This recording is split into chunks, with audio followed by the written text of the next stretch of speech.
बहुत समय पहले की बात है। पहाड़ियों के बीच एक छोटा सा गांव था।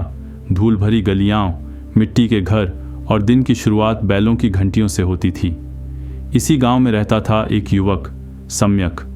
आम सा लड़का, कुछ खास नहीं, न तेज दिमाग न भारी कंधों वाला शरीर। लेकिन कुछ बात थी उसमें, एक बेचैनी, एक आग जो हर बार उसे कुछ नया शुरू करने को उकसाती थी। सम्यक का पहला सपना था एक किसान बनना। उसके पिता भी किसान थे और उसने बचपन से खेतों में काम करना सीखा था। जब बड़ा हुआ तो उसने अपने छोटे से खेत को खुद के तरीके से संवारना शुरू किया। उसने पुरानी विधियों को छोड़कर कुछ नए प्रयोग किए। मिट्टी की परख, पानी का सही संतुलन और समय पर कटाई। पर वह मौसम का मिजाज नहीं बदल पाया। पहले बाढ़, फिर सूखा।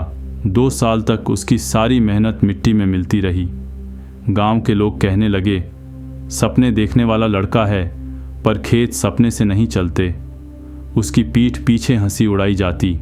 कुछ लोग ताने देते, इससे तो अच्छा होता कोई मजदूरी कर लेता। पर सम्यक रुका नहीं। खेत छोड़कर उसने गांव की बस स्टॉप के पास एक छोटी सी चाय की दुकान खोली। सोच था कि यात्रियों को चाय बिस्कुट मिलेगा तो आमदनी भी होगी और पहचान भी।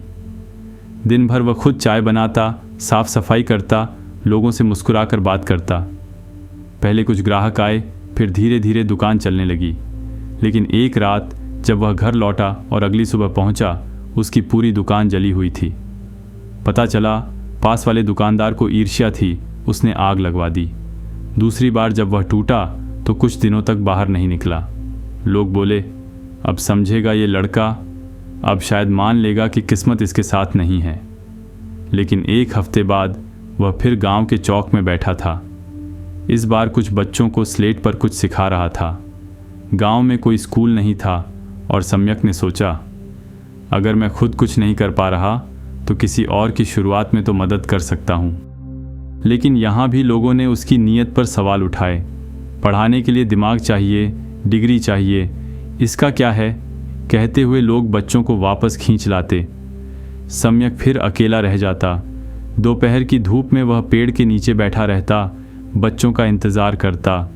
कभी कभी किसी राहगीर का बच्चा रुकता, पर उसका भी साथ छूट जाता। समय बीत रहा था, हारें बढ़ रही थीं। उसके पिता, जो कभी उसे उम्मीद की तरह देखते थे, अब थक चुके थे।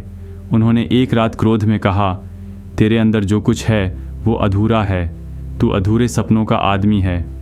वह बात सम्यक के दिल के सबसे अंदर वाले कोने में जा लगी।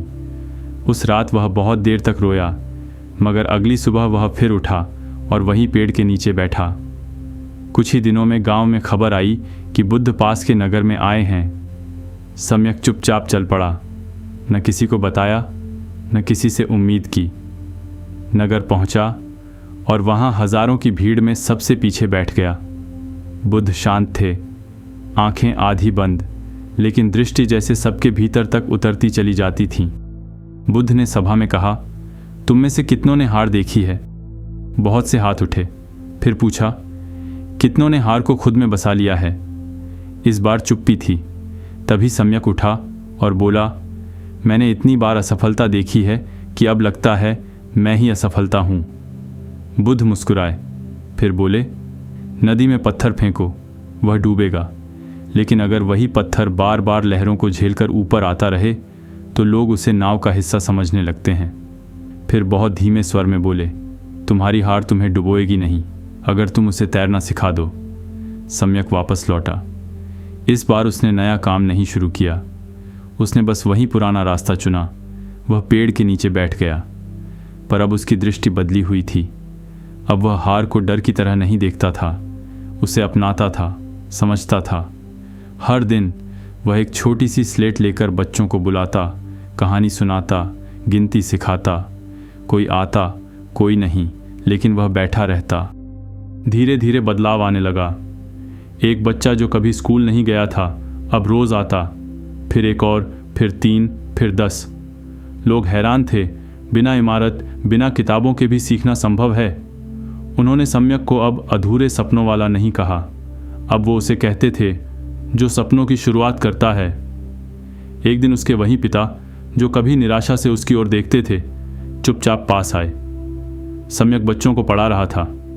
पिता बैठ गए, कुछ देर देखा, फिर कहा, शायद तू कभी जीता नहीं, लेकिन तू कभी हारा भी नहीं। हम अपने जीवन में कितनी बार कुछ नया शुरू करते हैं और पहली ही ठोकर के बाद रुक जाते हैं। कभी लोग हंसते हैं, कभी हालात साथ नहीं देते और कभी हमारी खुद की हिम्मत ही साथ छोड़ देती है। धीरे धीरे हम अपनी असफलताओं को ही अपनी पहचान बना लेते हैं। मैं वो हूँ जो कभी सफल नहीं हुआ, मैं तो हमेशा हार जाता हूँ। ऐसी बातें हमें खुद पर विश्वास करना बंद करवा देती हैं। लेकिन बौद्ध दृष्टि यही कहती है कि हार, असफलता, ठोकरें ये जीवन के अंत नहीं हैं। ये रुकावटें नहीं, सिर्फ दिशा सूचक हैं। हमें यह याद रखना होगा कि जो इंसान हारने के बाद भी फिर उठता है, फिर प्रयास करता है, वह कभी हारता नहीं। उसकी गति धीमी हो सकती है, लेकिन उसकी दिशा सही होती है। सम्यक की तरह हमें भी अपनी हार को पहचानना होगा, लेकिन उसे भीतर बसा लेना नहीं है। उसे स्वीकार करना है, लेकिन उसे अपना नाम बना लेना नहीं है। हर बार जब हम गिरते हैं, हमें यह नहीं सोचना चाहिए कि अब सब खत्म, बल्कि यह देखना चाहिए कि मैं किस रूप में फिर उठ सकता हूँ। क्योंकि असली जीत वही है जब कोई व्यक्ति बार बार हार कर भी फिर उठता है, फिर कोशिश करता है और अंततः वो सिर्फ खुद को नहीं, अपने आसपास की दुनिया को भी बदल देता है।